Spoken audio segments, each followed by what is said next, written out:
So I want to take a few moments and walk you through My Accounting Lab. My Accounting Lab is the program that we're going to do all of our homework in. You're going to take your test in this program, and you already have access to it. You paid for the access to My Accounting Lab and the eText with your tuition, since this is a TCC Plus course.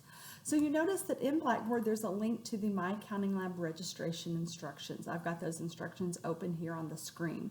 Now first of all, let me say, since our course is linked, you will not go through Pearson Labs with a course ID. Do not do this. If you try to do this, you're going to email me and ask for a course ID, and I'm going to say, oh, you didn't watch the orientation video. If you were to register by going directly to the Pearson MyLab site, then your My Accounting Lab and your TCC accounts would not be synced, and you would receive zeros for all assignments. So you definitely don't want to do that. Since our course is linked to Blackboard, you're going to follow these instructions. So unfortunately, I can't walk you through the registration process, but it's really easy. When you click on this My Accounting Lab link, it's going to open up into a new window. So you want to make sure your pop-up blockers are turned off, and it's going to ask you to either log in or create an account. If you've ever used a MyLab product before, then you'll just log in using that password. If you've never used a MyLab product before, then create a username and password. Then on the next screen, you're going to have three options. It's going to say you can use the free 14-day trial, you can enter a credit card, or you can enter an access code. You want to enter an access code. You're going to enter this access code right here. Make sure you use the exact letters right here exactly as they're printed. If you have any trouble at all, make sure that you, number one, have typed it correctly, and number two, then you have to contact tech support. Unfortunately, I can't register you and I can't fix My Accounting Lab for you, but most of the problems are we just mistyped something. So once you're registered for My Accounting Lab, you won't have to go through that registration process again.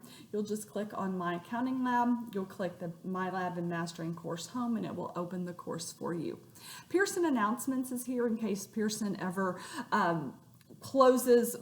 takes down My Accounting Lab for a while to do some work on it. They do that occasionally. They'll tell you in advance. If My Accounting Lab is down and you click on their announcements, they'll tell you, by the way, they're down. So when you click on the My Lab and Mastering course home, it'll open up our course. My internet's a little wonky right now, so here it is. It's going to look something like this. I get to be the instructor and you don't, so mine's a little different than yours. First of all, you want to go down here to the eText. So everybody has access to the eText already. This is a fantastic tool for you. You really want to, it's very important that you read the book. If you would prefer to read a physical textbook as opposed to the ebook, which I certainly understand I do, there are books available for purchase or for rent. You can check with our bookstore. They do have a print version for students that use the TCC Plus. It's supposed to be at a greatly reduced price. They typically only order a few of those a semester, so you'll want to check with them first. Switch over my camera. This is what the book looks like if you're going to try to get it from a third party. It's called College Accounting by Slater and I'm not sure, Deschamps maybe. It's the 14th edition. Again, if you're wanting to rent it, this is what you want to look for. The 14th edition has been out for a while, so you probably, I don't know much about the 13th edition. I don't remember. It's been out for a while, but there should be several of these out there available for you. Now, let me say, it's really important that you read the book. And I know that you're thinking, wow, an accounting textbook, that's not very exciting. And I agree that it's probably not very exciting. And I think accounting's pretty exciting, and yet reading the textbook is not. But the thing about accounting is, the thing that makes accounting so hard, most people think that what makes accounting hard is the math. It's not the math. Yes, we do a lot with numbers, but we add, subtract, multiply, divide them on a calculator. The math is not what's hard. What's hard about accounting is that we have no basis for it. So if you think about all of the other classes you've taken, you've walked into those classes and you learned a whole lot of new stuff that semester, but you have a foundation of knowledge already. You go into a history class and you know where Europe is, right? You know there's been 2 world wars, there's Nazis bad, we have some general foundation of knowledge here. You walk into a science class, we may not know a whole lot about science, but we know, like, you know, oxygen and carbon dioxide, and there's some stuff back in our brains that we know. The thing is with accounting, we don't have any prior knowledge. And even the things that we think we know are probably wrong. So the way that our brains works, cognitive research, which tells us how our brains work, tells us that when our brain is presented with new information, you know, there's 2 sides to your brain starts firing these synapses, these electrical impulses, and they're trying to connect with the other side of your brain. So one side of your brain takes in the new knowledge and is like, ooh, this is new, I'm gonna fire synapses. And the other side of your brain is reaching back in the recesses. Think of your brain like a filing cabinet, and it's trying to pull forward any prior knowledge.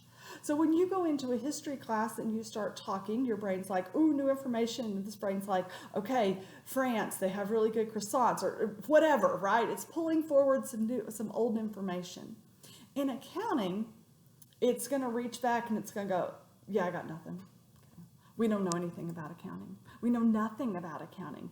Or, and this is what's even worse, it's going to pull back and it's going to say, oh, the word debit, I know debit, I have a debit card. Debit means I spent money. And that's really not what debit means in accounting. So then your brain starts growing these fingers, but they're going to grow them incorrectly. And so that's really bad. So reading the textbook, when you read this, I promise you're going to read it the first time, you're going to say, well, that was a waste of time. I got nothing out of it. But really, it's like stretching before you go for a run. It's priming your brain so that when you start watching the videos, your brain goes, oh yeah, I remember seeing that word. I may not know what it means, but I at least remember seeing it. I remember seeing that diagram. I remember seeing this phrase before. And so now it can fire back synapses. And so now you can see learning start to occur. And you can actually see learning in a brain scan because your brain will literally grow fingers when it's presented, when you learn new information. So it's super important that you've read the book. Research tells us we need to see something about 5 times before we've really learned it. What this means is that's not 5 times all in one day. That's 5 times over a span of time, with ideally 12 to 24 hours in between. So I know a lot of us want to sit down on Sunday afternoon and we're going to power through and we're going to do all of our homework. And maybe you read the book and then you watch the videos and you take notes and you do the homework and you're like, whew, I'm done, okay? Whew, got all that done. And then next Sunday you sit down to do the same thing, except by next Sunday, all of the fingers you had started to form have now shrunk. Because what our brains do is if these fingers are not real formed yet, which they're not going to be in one afternoon, then when we don't use that information, those fingers literally shrink back. Your brain ditches that information. So what keeps the fingers formed? Repetition over a period of time. Have you ever wondered how you can learn lyrics to a song on the radio that you don't even like? Like you didn't even intend to learn these lyrics, you just somehow know them? It's because your brain kept hearing it. And it's like, oh, you keep playing this song, clearly it's important, I'm gonna grow fingers and learn it. But this accounting information, you haven't touched that in 5 days, I'm ditching it. Okay? And it will literally lose. You can see the learning stop happening and all those fingers shrink back up. So ideally what you want to do is you want to do a little bit of accounting every day. Maybe on Mondays you read the book and then you watch there's usually 3 to 4 videos. Maybe you watch a video every night, Tuesday, Wednesday, Thursday, Friday. Saturday you do half your homework. Sunday you do half your homework. Even if you're like, look, by schedule I can't do that. Even if you will just spend 10 minutes a day, research shows 10 minutes a day will at least keep the fingers formed. You want to keep the fingers there. You don't want to do all of this work to lose it in a week and have to completely start over. So it's going to make your life so much easier if you'll keep those fingers, if you'll do a little bit every day to keep that learning happening. So we've got our ebook. We're going to go under assignments, and you notice there's two links here. There's do homework and take a quiz or a test. So every single chapter has a homework problem in it, or has a homework set in it. So when we open this up, I'm just going to pick a random question here. It's going to open up for us. All right, so I can click on this diagram. It's going to open up some information for me. I can move this around where I want to, maybe, and I'm going to plug in some information. All right, so I'm going to walk you through how to work a problem here really quickly. I'm going to make up some things. So let's pretend we're told they invested $70,000 in the company. So I'm going to put $70,000, and then I'm going to put $70,000, and I'm going to say check answer. It's going to say, I'm sorry, you were wrong. But notice I got part of it right. The stuff that I got right, it freezes. It's only the stuff that I get wrong that it gives me a chance to correct. Okay, so now I'm going to press check answer a second time. It's going to say, I'm sorry, you're still wrong. Notice again, it froze what I got right. So I'm going to press final check. Now, final check sounds ominous, but it's not. So I'm going to press final check. It's going to say, I'm sorry, you're still wrong. Here's the right answer, which was blank. Now go on to the next problem. So I'm just going to put some information in here real quickly so I can show you what it's like at the end. All right. I should have picked a shorter problem here. All right. When I get all the way to the end, I get 3 checks on every single one of these questions. Really, I should have picked a shorter problem. And when I get to the end, it's going to say, all right, similar, do you want to work a similar question? So you can work a similar question, and it will start all the way over and give you the chance to work it until you get 100. So the idea is that you can work this homework until you get 100. Now, if you're having a lot of struggles with it, go up here to question help. Notice that there's several different things up here. There's help me solve this. Help me solve this is a step-by-step walk you through how to solve a very similar problem. There's video. The video is a video about the concept. There's e-text pages. This will open up the e-text to exactly the page where you need to read to solve this problem. Ask My Instructor sends me basically a picture of what you've entered. It can be helpful, but you can also just email me and say, hey, I'm having trouble with question 7 of homework number 1, and I can log in and see your homework and see what you've done. Now, when you get to the end of the homework, again, you will see your grade in the results tab, but don't rely on that because those are not weighted. Okay. Now, when you're getting ready to study for the test, you want to come under here and use the study plan. The study plan is a really powerful tool to help you personalize what you're doing. So notice that it's broken down here by objective. So if you notice that, hey, we didn't cover that objective, then skip it. Okay, but let's go into objective 1.1. First of all, there's a quiz me. You can take the quiz. If you get all the questions right and you've mastered this objective, then woohoo, you can move on.